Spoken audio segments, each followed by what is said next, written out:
Throughout the summer, Democrats cruelly blocked COVID relief legislation in an effort to advance their extreme left-wing agenda and influence the election. Then, a few months ago, Congress started negotiations on a new package to get urgently needed help to the American people. It's taken forever.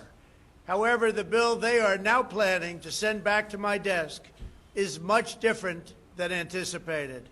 It really is a disgrace. For example, among the more than 5,000 pages in this bill, which nobody in Congress has read because of its length and complexity, it's called the COVID Relief Bill, but it has almost nothing to do with COVID.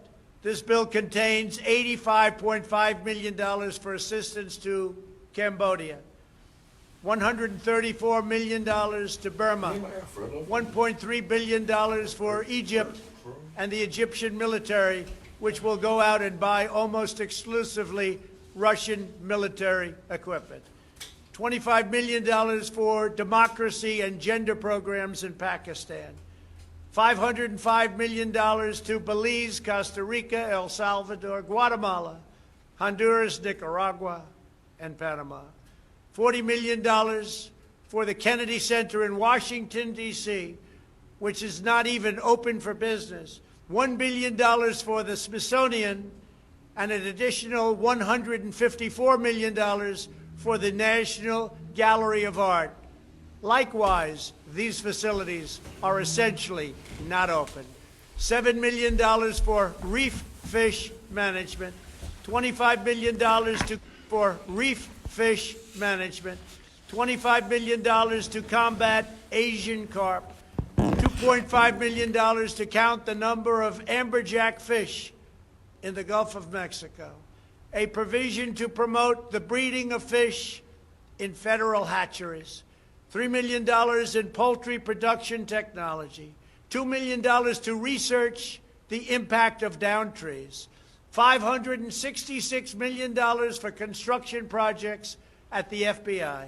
The bill also allows stimulus checks for the family members of illegal aliens, allowing them to get up to $1,800 each. This is far more than the Americans are given. Despite all of this wasteful spending and much more, the $900 billion package provides hardworking taxpayers with only $600 each in relief payments, and not enough money is given to small businesses, and in particular restaurants, whose owners have suffered so grievously. They were only given a deduction for others to use in business their restaurant for 2 years. This 2-year period must be withdrawn, which will allow the owners to obtain financing and get their restaurants back in condition. Congress can terminate it at a much later date, but 2 years is not acceptable. It's not enough. Congress found plenty of money for foreign countries, lobbyists, and special interests, while sending the bare minimum to the American people who need it. It wasn't their fault. It was China's fault, not their fault.